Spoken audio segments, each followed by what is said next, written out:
জন্ম লৈছে ল'ৰা আগতে থাকিব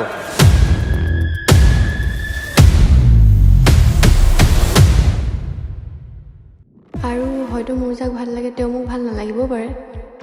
তেতিয়ালৈকে কি আপোনাৰ কাৰণে গোটেই জীৱন অপেক্ষা কৰিব পাৰিম জুবিন দা চিনেমা কাৰণ দিছো নহ'লে নিদিলো এইটো দেহত কেলা 12 কৰি 13টামান ভাল চাওক সেইবোৰ জামেলাত মই সোমোৱাত নাই এতিয়া বৰ্তমান ততে ভাল কাৰোবাৰ হাতত গোটাব